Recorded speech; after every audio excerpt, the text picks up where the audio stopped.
otro concepto interesante en programación que son las subcadenas. Las subcadenas son, bueno, es bastante autodescriptivo. Son textos que están dentro de otros textos. Es decir, si aquí pongo, y este es nuestro texto, entonces un posible subtexto o una subcadena podría ser hola sin H, o solo LA, o solo OL. Bueno, y todas las combinaciones. Incluso cada una de las letras se puede considerar una subcadena. Es por eso que existen algunos métodos que nos permiten extraer subcadenas en posiciones específicas dentro de nuestro string. Sin embargo, hay algo que tienes que saber antes. Si tú tienes una lista de elementos, el elemento en la primera posición pues va a tener el número 1 como índice. Sin embargo, en la programación empezamos siempre desde el elemento 0. Es decir, el elemento de H va a ser 0, el elemento de O va a ser 1 y así sucesivamente. Entonces es importante tener en cuenta esto para poder acceder a las subcadenas. Ahora veamos varias cosas que están pasando aquí. Lo primero es que, claro, empieza en el número 1, pero como podemos ver acá, la posición 1 es la O, no va a empezar desde la H. Y en teoría va a terminar en la A. Lo que pasa es que este método slice no cuenta el último elemento, es decir, va del 1 hasta el 2.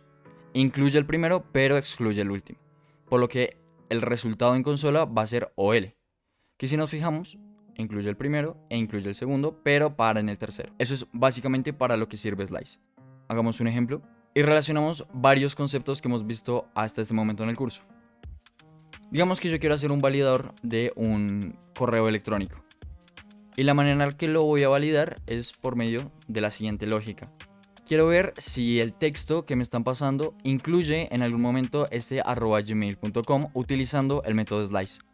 Bueno, lo primero entonces será crear una nueva variable que se llame verificación correo 1. Vamos a empezar verificando el primer correo. Esto será igual a correo. Es decir, queremos que verificación correo reciba una subcadena de correo 1. Pero ¿dónde va a empezar y dónde va a terminar? Bueno, pensemos un poco en el ejercicio. Si nosotros únicamente queremos sacar la parte que se encarga de tener el @gmail.com de cada correo, tendría sentido que busquemos únicamente en los últimos 10 dígitos de cada correo. Porque fíjate que aquí en correo la cantidad de caracteres que tiene es de 10. Entonces, si nosotros nos fijamos en todos los correos, si los últimos 10 caracteres coinciden con este de acá, entonces podemos decir que sí es un correo. Porque fíjate que correo 1 sí es un correo porque los 10 últimos caracteres coinciden aquí. Pero correo 2 ya no es un correo, porque los últimos 10 caracteres son algo completamente diferente. Y de esta manera podemos verificar si es un correo electrónico o no. Teniendo en cuenta esta lógica, hagamos lo siguiente. Queremos que empiece en esta posición de aquí, justo antes de la arroba. Porque claro, aquí podríamos contar 4 posiciones. Es decir, la posición sería 0, 1, 2, 3. Empezaría en la posición 3 y terminaría en la M. Lo que pasa es que tienes que tener en cuenta que los correos, las contraseñas, pues no van a ser siempre los mismos. Si tú quieres tener muchas personas en un sitio web, es probable que haya un correo que sea Juan, otro que sea un poco más corto como Ana, otro que sea muchísimo más largo con varios nombres y varios números y varios caracteres. Entonces realmente tú no sabes cuál es la extensión de este correo. Para eso lo podemos solucionar por medio de una ecuación matemática. Lo primero es poner este 10, porque fíjate, si nosotros eliminamos estos 10 caracteres, entonces ya vamos a tener el punto de inicio de nuestro string. Por lo que acá si ponemos, si a correo 1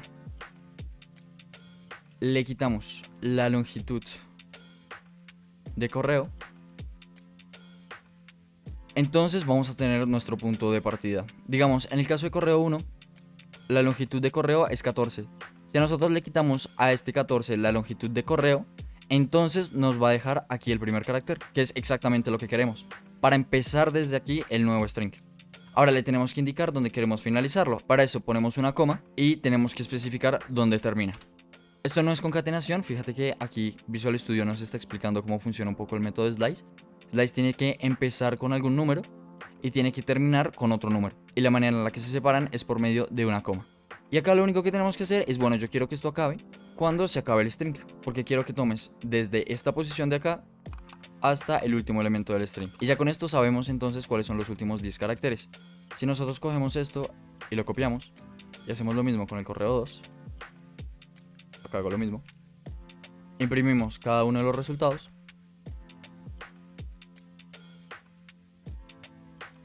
podemos ver que en efecto el primero sí coincide con nuestro @gmail.com. Sin embargo, el último no. Entonces ya sabemos que este sí es un correo y este no. Es importante que tengas este ejercicio en cuenta. Tal vez más adelante cuando veamos condicionales vas a poder ejercitar un poco más y mejorar este código. Así que estaría chévere hacer algo así. Hay otra cosa que es importante y es que también existen los elementos negativos dentro de una string. Déjame explicarlo. Si nosotros vamos acá, podemos ver esta tabla que había hecho anteriormente, donde la h pertenece al 0 y todos van en orden hasta la a. Sin embargo, si nosotros vemos y recorremos sola, lo que hay antes de la h, JavaScript lo toma como el último elemento del string. Es decir, antes de la h va la a, antes de la a va la l, antes de la l va la o y antes de la o va la h. Si tenemos en cuenta esto y lo relacionamos con las posiciones, podemos ver que a entonces sería el elemento -1. L sería el elemento -2 y así sucesivamente hasta llegar al último elemento, que son números negativos. Entonces podemos acceder a ciertas propiedades de nuestros strings por medio de los números negativos. Si nosotros aplicamos esto al ejercicio anterior que estábamos viendo, entonces podemos eliminar esto y va a funcionar correctamente. Si nosotros le ponemos el negativo, entonces ya va a ser un número negativo y recordemos que podemos acceder a caracteres negativos. Por lo que si vamos a correo 2 y nos ubicamos en el -10 carácter, lo podemos hacer de la siguiente forma. Aquí tenemos el carácter 0. Este será el -1, el -2, el -3, el -4, el -5, el -6, el -7, el -8, el -9 y el -10. Y ya aquí tenemos nuestro punto de partida, que es exactamente el mismo que buscamos en este caso de acá.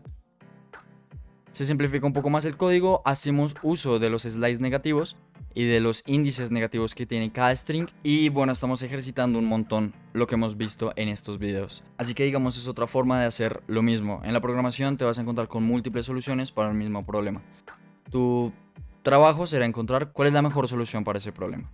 Así que bueno, aquí te dejo ambas alternativas y esto realmente te sirve para bastantes cosas.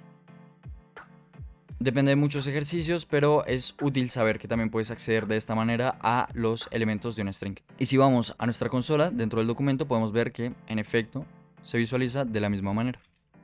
Ahora hablemos de dos métodos más. Estos son un poco más fáciles de comprender. El primero es uppercase, acompañado de lowercase. Uppercase lo que hace es el texto que esté aquí, lo va a convertir en mayúsculas. Y este texto lo vamos a almacenar en esta variable para luego mostrarlo en consola. Lowercase hace lo opuesto. Coge todos los elementos del texto y lo va a pasar a minúsculas. Finalmente tenemos indexOf, que indexOf te encuentra dónde está el elemento que le indicas acá. En este caso recordemos que texto 1 es hola y el elemento A va a ser el 3, por lo que estamos viendo acá. No va a ser el 4 sino el 3. Entonces va a imprimir 3, nos va a retornar un número entero. Hay otra cosa que es interesante con esto de indexOf y es que, por ejemplo, si nosotros tenemos otro carácter A, tenemos aquí otros 3 caracteres A que van a estar en la posición 5 y aquí 4, el resultado siempre va a ser 3 porque nos va a encontrar la primera posición del carácter. Sin importar cuántas veces esté repetido más adelante, siempre nos va a encontrar la primera posición. Es importante tenerlo en cuenta para evitarte dolores de cabeza más adelante.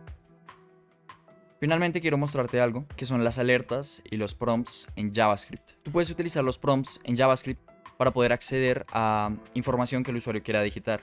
En este caso vas a crear un prompt que no es más que una ventana emergente que va a tener este texto de aquí, que le va a indicar al usuario ingresar tu nombre. Esto lo almacenamos en una variable y ya por medio de esta variable podemos acceder a esta información que puso el usuario más adelante. En este caso lo que hago es pedir el nombre de usuario. En el momento en el que se envíe se va a mostrar en consola este string de aquí. Decimos hola, lo concatenamos por medio de un espacio, ponemos el nombre de usuario y luego lo concatenamos con este signo de admiración. Si vamos al documento podemos ver que lo primero que aparece es el prompt. Aquí le puedo poner que me llamo Juan, le doy OK y mira, acá aparece hola Juan, justo después del alert. Eso es importante. Para finalizar hay otra cosa que te quiero mostrar, que son las alertas. Las alertas es muy similar a un prompt, te va a salir una ventana emergente con el contenido que esté aquí. Sin embargo, hay algo que tienes que tener en cuenta tanto con los prompts como las alertas. Si yo voy a la página, puedes ver que no ha cargado la página, no ha terminado de cargar realmente. Aquí está, acá nos muestra el símbolo de carga de la página porque no va a terminar de cargar hasta que solucionemos esta alerta. Digamos que las alertas son como la máxima prioridad y bloquean el resto del sitio web hasta que solucione el usuario la alerta. Normalmente esto es molesto, digamos no puedes hacer que un usuario llene un formulario por medio de alertas porque paralizas el resto de la página web, así que cada vez que vayas a usar un prompt o una alerta ten mucho cuidado y considera lo que te estoy diciendo. Si acá pongo cualquier nombre, podemos ver que ya termina de cargar la página y aquí nos va a saludar de nueva cuenta. Y como no habían recargado los cambios, podemos ver que aquí ya aparece el bienvenido. No ha terminado de cargar la página a pesar de que ya nos muestra el contenido. Y es hasta el momento que le damos OK que termina de cargar la página. Con todo esto que has visto el día de hoy, ya comprendes la mayoría de los métodos que existen para los strings, pudiste ejercitar tu lógica con este ejercicio de acá, entendiste cómo funciona la organización tanto de los strings como la lista, que lo estaremos viendo más adelante, y pudiste aprender conceptos como concatenación y el escape de algunos caracteres. Muchas gracias por ver el video, espero te haya gustado. Ya seguiremos aprendiendo en otros capítulos, realmente has aprendido bastante. No olvides dejar tu like y suscribirte.